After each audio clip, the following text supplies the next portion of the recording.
Assalamualaikum warahmatullahi wabarakatuh. Masih bersama saya Roy Mandatu, pengampu Bahasa Indonesia di Madrasah Aliyah Negeri 2 Tuban. Tetap semangat anak-anakku. Bagaimana kabar kalian di rumah? Mudah-mudahan di era pandemi COVID-19 ini kalian masih tetap sehat, tetap semangat. Oke, hari ini saya akan memberikan materi tentang, yuk kita lihat yuk.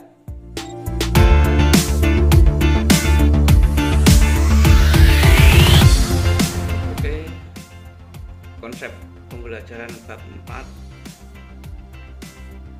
kelas 2 semester ganjil ini adalah meneladani kehidupan dari cerita pendek.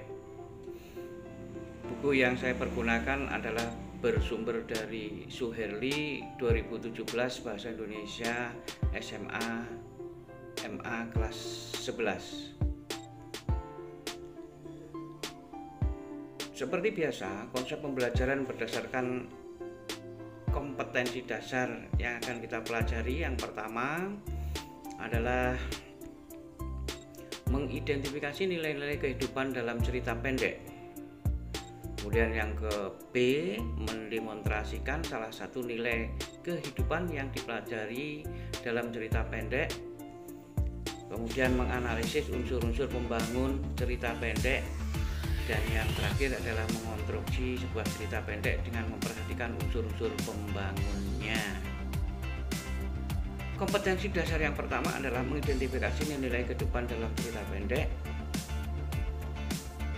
Cerita pendek adalah salah satu dari bagian dalam prosa yang berbentuk cerita fiksi dengan hanya satu konflik. Cirinya yang pertama adalah terdiri atas kurang lebih dari 10.000 kata sehingga membutuhkan 30 menit untuk membacanya. Kemudian yang kedua adalah fokus pada salah satu objek atau tema saja. Yang ketiga adalah fokus pada satu alur, kemudian hanya fokus pada satu karakter sehingga karakter bersifat datar atau watak yang dimiliki tidak berubah. Kemudian diksi yang digunakan mudah kita pahami. Kegiatan pertama yang akan kita pelajari pada kompetensi dasar ini adalah memahami informasi tentang nilai-nilai kehidupan dalam cerita pendek. Memahami isi suatu cerpen, termasuk nilai-nilai yang ada dalam cerita pendek, sebaiknya mengawalinya dengan sejumlah pertanyaan dan mengelompokkan pemahaman tentang literasi, tentang interpretatif, kemudian tentang integratif, tentang kritis dan kreatif. Definisi keseluruhan nilai dalam cerpen. Ada nilai moral, ada nilai sosial, ada nilai religius, ada nilai pendidikan, ada nilai estetis, ada nilai estetika, kemudian ada nilai politis, nilai budaya, dan nilai kemanusiaan. Ini semua nanti akan kita pelajari pada kegiatan-kegiatan berikutnya. Kemudian kegiatan kedua yaitu menemukan nilai-nilai kehidupan dalam cerita pendek. Nilai-nilai kehidupan dalam cerita pendek diantaranya adalah nilai moral, nilai sosial, nilai religius, nilai pendidikan, nilai estetis, nilai etika, nilai politik, nilai budaya. Ini pun nanti akan kita temukan dalam sebuah teks cerita pendek. Kompetensi dasar yang kedua adalah mendemonstrasikan salah satu nilai kehidupan yang dipelajari dalam teks cerita pendek. Kegiatan yang pertama adalah menentukan nilai-nilai kehidupan dalam teks cerita pendek. Nilai kehidupan dalam ditemukan melalui ucapan, tindakan, pikiran, dan perasaan tokoh-tokoh cerita. Meliputi nilai moral, budaya, agama, etika, kasih sayang, pendidikan, persahabatan, patriotisme, religius, dan kemanusiaan. Kemudian dapat ditemukan dengan menganalisis ide cerita yang disajikan pada tokoh dan penokohan atau alur dan peristiwa serta amanatnya. Jadi itu ada pada nilai-nilai dalam sebuah cerita pendek untuk kegiatan pertama. Kegiatan kedua adalah mempresentasikan sebuah teks cerita pendek dengan nilai kehidupan. Mempresentasikan sebuah teks cerita pendek dengan cara sebagai berikut. Kita cari judul cerpennya, kemudian pengarangnya, sumbernya dari mana, kemudian makna yang terkandung dalam cerpen itu apa saja. Yang ketiga adalah menganalisis unsur-unsur pembangun cerita pendek.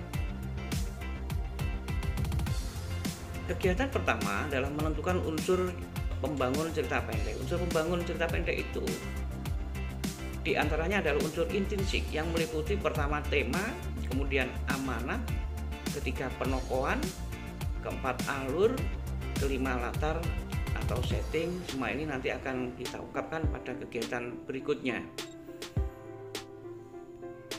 Kemudian kegiatan yang kedua adalah menelaah teks cerita pendek berdasarkan struktur dan kaidah kebahasaan.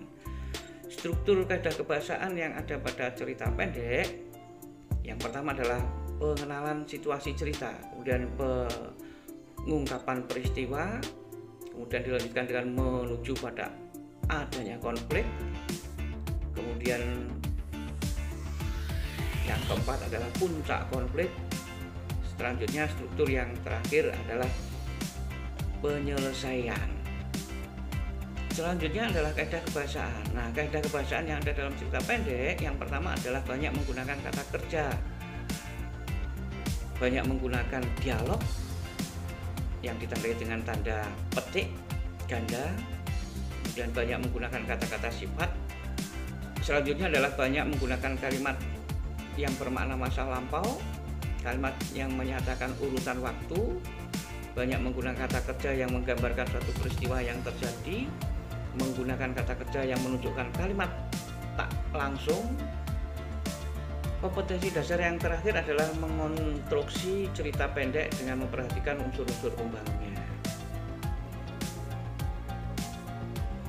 Kegiatan pertama yang akan kita lakukan pada kompetensi dasar ini adalah menentukan topik tentang kehidupan dalam cerita pendek.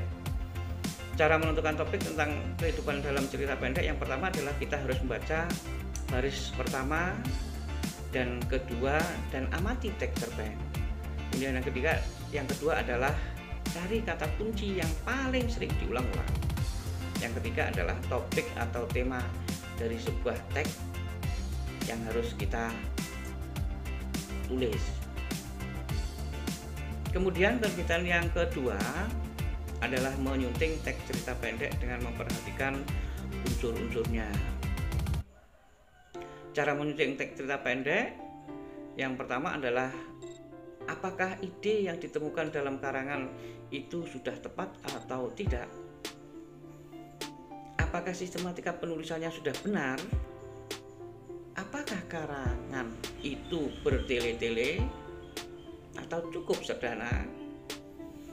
Apakah penggunaan bahasa cukup baik atau tidak? Itulah konsep kompetensi dasar yang akan kita pelajari pada bab 4 tentang teks cerita pendek. Kemudian nanti akan kita lanjutkan pada pertemuan-pertemuan berikutnya, yang insya Allah bab ini adalah bab terakhir. Jangan lupa ya, disampaikan salam saya pada orang tua. Tetap semangat, semoga Anda sukses. Assalamualaikum warahmatullahi wabarakatuh.